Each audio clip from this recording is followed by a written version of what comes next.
If you would have asked me a couple of months ago what I thought meditation was, I would have probably said that it was this insane superpower that some people possessed and other people did not, that allowed those people to be free from their own mind. Just like the absence of thoughts. You know, just so much extreme focus and being able to like almost travel a dimension to withstand, I don't know, like extreme cold. Like I am picturing someone cross-legged on a frigid mountaintop right now. That is what I thought meditation was. That and Shavasana in yoga. Where you just get to lay there, which is the best exercise, honestly. Just like the super enlightened, calm, collected pinnacle of stoicism. Monks in temples, yoga gurus, I did not think it was for me, and my ADHD have an ass. But somehow I have managed to meditate every single day for the past 2.5 months. And I've started noticing some surprising changes, so I just wanted to share because it's not what I thought it was. And I'm very interested in it, and I thought that it might be a good video to make because sure, there's the physical aspects of losing weight and stuff, but the mental aspects are just as important and they're not often talked about. And ever since really focusing on the mental side of things, everything else kind of just fell in line. But before we get into what meditation actually is, the research, and my personal experience with it, I wanted to quickly share the reason why I started meditating in the first place. So about 3 months ago at this point, I started experiencing really random intrusive thoughts that were frightening. And along with that, just this onslaught of anxiety that was completely debilitating. So I was trying absolutely everything. I was going to the doctor, getting a bunch of tests done, all of this stuff. Still haven't pinpointed an exact what it is. I think it was tied to my hormonal birth control. Anyways, just that was an overview. I've been talking about it in previous videos if you're curious. But this incident was affecting every single aspect of my life, and I was desperate to get it back. And mental health maintenance is just so important in general, and that's why I'm so thankful that today's sponsor is BetterHelp. They're who I personally started therapy with even before I was sponsored or anything. They just made that hurdle of seeking help less intimidating and just easy. If you weren't aware and you're feeling depressed, stressed, anxious, or overwhelmed, BetterHelp offers licensed professional therapists that are trained to listen and help you. They have an arsenal of expertise in their 20,000 plus therapist network that gives you access to help that may or may not be locally available to you. And to get started could not be easier. You just fill out a questionnaire to assess your specific needs, and then you can get matched with your therapist in as little as 48 hours. Then you're free to schedule secure video or phone sessions that are done in a private online environment at your convenience. Plus, you can exchange unlimited messages with your therapist through the app whenever you want. And everything that you share is completely confidential. And if for whatever reason you and your therapist don't jive, BetterHelp is dedicated to finding you a therapeutic match that works for you. So you can request a new therapist, and it's free and easy to do so. If you want to join the over 3 million people who are taking charge of their mental health with the help of an experienced BetterHelp therapist, you could get 10% off your first month if you go to betterhelp.com/Beatrice. That's betterhelp.com/Beatrice. Huge thank you again to BetterHelp for sponsoring this video. So it turns out meditation is not about achieving a completely blank mind. It's about training in awareness and getting a healthy sense of perspective and just making room in your head so it's not like this crazy mix of thoughts all of the time, and you can actually experience a moment. So you're basically learning to observe your own thoughts and feelings without judgment, and hopefully eventually starting to understand them better. It utilizes the concept of mindfulness, which is the ability to be present in the moment, so fully engaged in whatever you're doing. And most importantly, it's a skill, so that means it's not reserved for this elite form of human being that just has the ability to focus. It's something that you practice and can build. As far as the benefit claims go and what draws most people to meditation in the first place, it is supposed to help reduce anxiety, so that is why I personally partook, cultivate a peaceful mind, and help manage stress. And stress management is so huge, because if you're able to calm your tits a little bit, it could be so beneficial for multiple areas in your life. For example, weight loss, because you know that cortisol wants to just hold on to those extra lbs for comfort and protection. But stress reduction also lowers blood pressure, heart rate, and oxygen consumption, which can result in better immunity, better sleep, and higher energy levels. When I first started going on my daily walks, it was definitely like a test of courage, face my fears kind of thing, because I was afraid to leave my mom's house. I'd go down one leg and then I'd turn around and I'd pick like a, you know, like, oh, I went to this dumpster today, rather than making it around the entire block. So I wasn't exactly enjoying my time outside. It's more like, okay, I have to do this to get better. Hi, this is me editing this clip, but I forgot to say that about 2 weeks into my meditation practice, I started noticing like a big shift in perspective. But I was walking along this field and I just felt like this wave of joy and this appreciation for nature, which, first of all, I have grown up around here. I've been walking these streets. Like, this is not a new sight. And second of all, I'm not really notorious for getting what people see in nature, as controversial as that may be. I've gone on hikes and stuff before, and people are just losing their minds over like the mountain scenery, and that has just never been me. I didn't feel the need to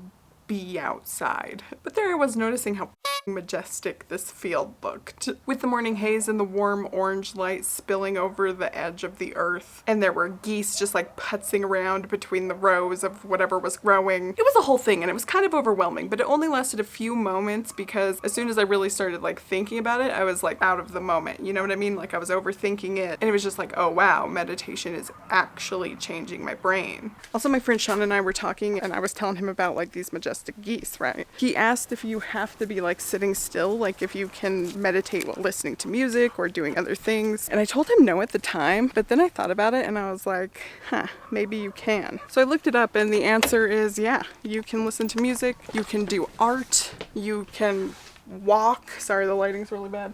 But you don't have to just be sitting there quietly cross-legged on the floor. You can do all sorts of things, just as long as you're present in the moment and completely focusing on what's in front of you. Apparently, the practice of meditation is associated with neuroplasticity, and neuroimaging studies have shown that the brain connectivity changes in people who participate. The effects correlate with improvements in attention, working memory, spatial abilities, and long-term memory. But there are actually lots of activities that are good for neuroplasticity, such as playing video games and learning languages. But what makes meditation different is, according to an article on the Scientific American, and I'll link all the articles that I read down below if you're curious, MRI scans showed that after an 8-week mindfulness course, the amygdala, which is the brain's fight or flight response, actually shrinks. And the prefrontal cortex, which is involved in higher order brain functions such as awareness, concentration, and decision making, becomes thicker. Really good news for people like me whose amygdala decides to randomly cause a ruckus when there's absolutely no reason to. So my routine for meditating is not anything strenuous. It's not too big of a commitment. I have settled on committing to 10 minutes a day. I started out with that. I still do it. Sometimes I do multiple sessions in a day, especially when I'm feeling particularly anxious, but it just became a part of my morning routine. And I wasn't even sure that I was doing it correctly, because I would often fidget around, or I'd have trouble just focusing on my breath and not thinking. But I do use the app Headspace, and there's tons of meditation apps out there to choose from, but I like the cute little animations, so I went with Headspace, and their guided meditation made it a little bit more easy to sit there and focus rather than just trying to do it myself, because you have that voice that comes on every now and then that gently reminds you to like, hey, bring your attention back to the breath, focus on how your body's feeling, giving you a little bit of direction. But despite having trouble concentrating and not really thinking that I was doing it correctly, I was noticing myself become more present when people were talking. I was focusing on what they were actually saying, like, you know, listening. And I was catching myself and reminding myself to be present when I started to zone out more frequently. But I've kind of noticed that a majority of my life I have spent either ruminating on the past and things that I couldn't change, or dreaming of the future and the person that I wanted to be and the things that I wanted to do. I've always been like living inside my own head rather than here, you know what I mean? And that made me kind of sad because up until this point I spent my life racing towards goals or achievements and thinking that on the other side of that goal is happiness, or I'd be happy once I do X, Y, and Z. Just to finally get there and realize that I still wasn't happy. So I'd get a new goal, I'd chase a new dream, I would repeat the process. And I'm not saying that it's bad to be goal-oriented or future-focused, because like all those things are good, like we should be forward thinking. What I'm getting at is I think I had the realization that the ability to feel content and happy is literally only in the present. There may be happiness in the future, but you're not experiencing that until you get there. But then that will be the present. You know what I mean? You know how they're always saying like enjoy the journey? I think that is what that's about. So that significantly changed the way that I view things and the way that I live. And I've noticed that I am more content. I mean, like, I have my moments, of course, and we'll get into processing emotions in just a bit, but I mean, I don't know, kind of good.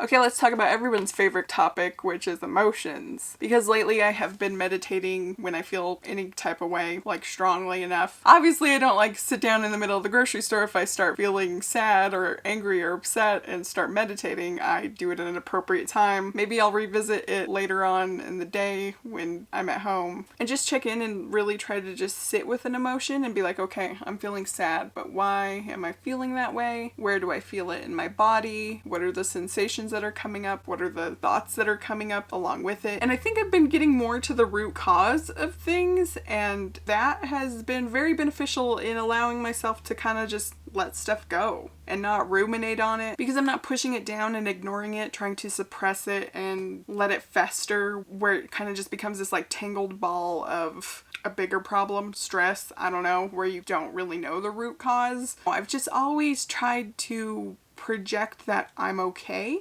because you don't want to upset anyone else with like how you're feeling. You don't want to burden anyone else with whatever you have going on because you see them struggling with things, I guess. But I think I kind of internalized that and then also didn't deal with it privately as well. I don't know. But that's something that I've been working on, is actually just feeling stuff without guilt and trying to like work through it. But I've definitely been noticing a difference. I think I've been doing it for about like 2-3 weeks now. But I've also noticed when it comes to binge eating, which, if you don't know, I also struggle with. And there's tons of reasons that people binge. I think mine is to emotionally self-soothe. But when I started meditating, it kind of gave me something to go to other than food to resolve things internally. I didn't feel the need to like numb out with food, which is definitely huge. And it's also been very helpful to know that I can self-soothe now. And there was a time like 3 months ago where I had no faith in myself. Like I just didn't trust myself to be able to